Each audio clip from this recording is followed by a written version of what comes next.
अस्सलामुअलैकुम नाजरीन, ताज 92 न्यूज के साथ मैं हूं नाइला भट्टी। चलते हैं आज की अहम खबर की तरफ।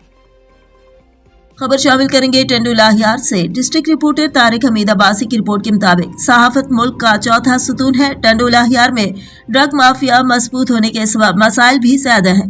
माशरे को मजबूत बनाने के लिए जर्द सहाफत का खात्मा इंतहाई जरूरी है। नौजवानों को अमली मैदान में आकर मुस्बत किरदार अदा करने की अशद जरूरत है। कलम की कुव्वत और ताकत ही से इनकलाब बर्पा होता है और उसके लिए आजाद सहाफत का होना इंतहाई जरूरी है। सहाफी अपने कलम तकद्दुस का ख्याल करते हुए हक व सच को फरोग दे। आज पूरी कौम मीडिया की तरफ देख रही है। नेशनल प्रेस क्लब टंडू लाहियार का माजी इंतहाई शानदार रहा है और आज नौजवान चेहरों को देखकर कहा जा सकता है कि नेशनल प्रेस क्लब एक मजबूत इदारों के कलमकार साथ साथ मजबूत है।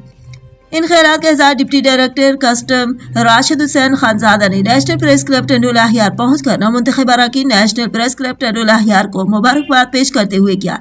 उन्होंने मज़ीद कहा कि हमें अपनी खबरों को तस्दीक के अमल से गुजर कर चलाना चाहिए। इंसानियत की खिदमत अपने कलम से बेहतर तौर पर हो सकती है, क्योंकि दुखी इंसानियत और मुल्क 22 करोड़ आवाम मीडिया से एतमाद करती है और आप लोगों को मसीहा समझती है। इसलिए तमाम सहाफ़ी माशरे में माशरती बुराइयों के खात्मे के लिए मुस्बत सहाफत करके मुल्क को कौम के नौजवानों को इस नासूर से बचाने में अहम किरदार अदा कर सकते हैं। सहाफ़ी अपनी सफ़ों में इत्तेहाद को मजबूत बनाकर सहाफ़ी का किरदार अदा करें, कलम के तकद्दुस को पामाल न होने दें। इस मौके पर शाकिर हुसैन खानजादा, खालिद राजपूत, सदर national press club Waqas rice Khanzada, Syed गुलाम हैदर, शाह बुखारी, आसिफ रजा खानजादा, नदीम अब्बासी, अजैन खानजादा, उस्मान गुल कश्मीरी, तारिक हमीद अब्बासी, नाजिम खानजादा, हनान खानजादा, अब्दुल हमीद अब्बासी भी मौजूद थे।